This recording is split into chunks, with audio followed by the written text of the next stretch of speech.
Саламатсызбы? Региондо Абалким автордук программасы. Дүйнөдөгү тынчтык бузулду. Кайра эле баягы геосаясаттын курмандыгы болуп келген майда барат алсыз мамлекеттердин катары толукталганы калды. Куру сөздөр менен ура патриоттуулукту кесип кылып алган саясий күчтөрдүн айынан катардагы карапайым калк жабыркап, бүтүндөй бир мамлекет жок болуп кетүү коркунучуна кириптер болуп жатканына дагы бир жолу күбө болуп отурабыз. Украинадагы бүгүнкү абал тууралуу ашыкча көп сөз кылуунун кажети деле жок болсо керек. Ал жакта кандай кыйынчылык, кандай кесепеттер болуп жатканын ансыз деле баарыбыз кабардар болуп, ачыкка чыгып жаткан маалыматтардын көпчүлүгү менен тааныш болуп турабыз. Бирок бул Россия менен Украинанын ортосундагы критикалык жагдайдан албетте постсоветтик өлкөлөр, анын ичинде Кыргызстан гана эмес, дүйнөдөгү бардык мамлекеттер тийиштүү тыянак чыгарууга албетте мажбур. Кыргыз эли албетте Украинадагы абалдан өзүнө жетиштүү, элементардык, бирок өтө маанилүү тыянак чыгарууга тийиштигибизди айтпасак да баарыбыз түшүнүп турабыз. Биринчи кезекте Украинадагы бүгүнкү кырдаалдын келип чыгышы, анын сценарийине жана авторлоруна жакшылап көңүл бурсак, биз үчүн ашыкчалык кылбас. Анткени Украина үчүн жазылган жана жасалган геосаясий ыкмалар, анын океан артындагы авторлору албетте биздин мамлекетке дагы көптөн бери акыл үйрөтүп, көптөн бери биздин мамлекетибизде күчтүү демократиялык коомду түзүүгө жардам беребиз деп чуркап жүрүшкөнү белгилүү. Андыктан аябай демократиялуу болуп кетүүнү үйрөнүп болгон болсок эми, мекенибизде тынчтыкты жана ынтымакты сактап калууну, жөн гана мекенчил болууну дагы кайра бир жолу эстеп алганыбыз, аябай кызыктуу, жомоктогудай бактылуу кыла турган сөздөрдү, окууларды бир четке коюп, эми кайра чын жашообузга кайтып, чыныгы реалдуулук менен жашаганга аракет кылсак болчудай. Улуу сөздө уят жок. Эл арасында айтылып жүргөндөй, ойношума ишенип эрсиз калдым дегендей абалда бүгүн айрым мамлекеттер турат. Оңго бассам өзүм, солго бассам атым өлөт болуп, ички жана сырткы саясатты так багытта алып кете албагандын кесепети мынтип эми чоң жаңжалга алып келип, элди бөлүп жарып, бүтүндөй бир мамлекеттин башына кара булут айлантып, кан төгүүгө себеп болуп калды. Украинада мындай абал бир күндө эле пайда болгон жок. Бул үчүн бир катар саясий ыкмалар колдонулду. Бир канча миллиарддаган акчалар коротулду.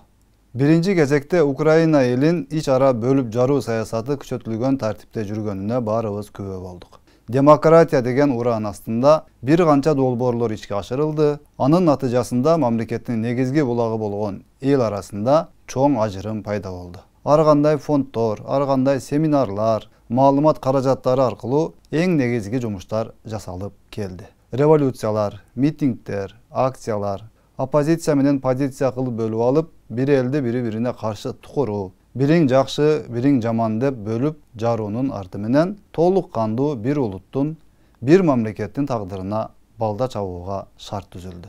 Бүгүн эми ал демократияны үйрөткүчтөрдүн биринин дагы бир баласы же кызы, атасы же апасы октон каза болбойт.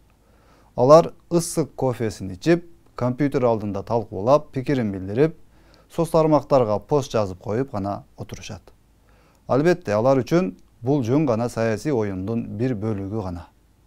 Ал эми азаптын баарын баягы эле карапайым эл, баягы эле кичинекей, алсыз мамлекеттер тарта берет. Кыргызстаныбызда да баарыбызга белгилүү болгондой, ошол батыштын саясатын ишке ашырууга бел байлаган, ошолордун командасында, ошолордун айтканын айткандай, дегенин дегендей аткарып жүргөн саясий күчтөр бар. Бири маалымат каражаты катары ишин алып барса, экинчиси укук коргоочумун деп көрүнгөн жерде колуна плакат көтөрүп чуркап жүрөт. Дагы бири иликтөөчүмүн деп чыгып алып батыштын кызматын кылса, башкасы мен жарандык активистмин деп көрүнгөн жерде барабанщиктерин жетелеп, кызыл жашыл калпактарын кийип алып, батыштагы кожоюндарынын тапшырмасын аткарып жүрүшөт. Батыштагы ээлери бул күчтөрдү кадимки жанагы армия түзүмдөрүндөй кылып бөлүп берген. Мисалы, буларды бир батальон десеңиз, булардын өздөрүнүн батальон командири, анын орун басарлары, взводдору, взводдун командирлери, бөлүмчөлөрү, анын башчылары, анын албетте катардагы жоокер дегендей желдеттери да бар. Бирок армиядан айырмаланып, булардын жоокерлери колуна курал кармаган бакубат эр жигиттер эмес. Тетирисинче кызга окшогон назик балдар, кызтекелер, анан күйөөгө тийбейм, чай куйбайм деген кыздар басымдуу. Муну биз батыштын бул батальону тарабынан өткөрүлүп жаткан митингтерден, акциялардан байкап көрүп жүрөбүз. Ал катардагылары жөн гана фейк троллдорду иштетүү үчүн митингтеринде масса болуп, элдин санын көбөйтүп, колуна плакат көтөрүп туруу үчүн гана керек. Анткени алар ансыз деле андан башка эч нерсеге жарабайт. Кызыгы бул батальон өзүн продвинутый деп атап алышканында. Өзүңүз жакшы билгендей, булардын батыштан дайындалган атайын кураторлору бар. Атайын саясатчыларды комбат кылып дайындап, бийлик бутактарына киргизип, депутат кылып, оппозиция кылып, позиция кылып, ар кандай жолдор менен өздөрүнүн кызыкчылыгын ишке ашыруу үчүн пайдаланышат. Мисалы, кечээ күнү Украинадагы кырдаалга байланыштуу чыгып митинг кылыш керек болду эле. Буйрукту алган продвинутыйлардын батальону дароо аны аткарууга киришип, кайсыл бир деңгээлде аткарышты. Кыскасы ушундай. Эми булардын биздин мамлекетке кандай зыяны тиймек эле, өздөрү менен өздөрү ушинтип кызыл калпак, жашыл калпак болуп, ойноп күлүп, митингтерди өткөрүп, акчасын алып, өздөрүн өтө акылдуулардан деп билип, сезип, баалап, бири-бирин мактап, жактап, жыргап жашай беришсин да.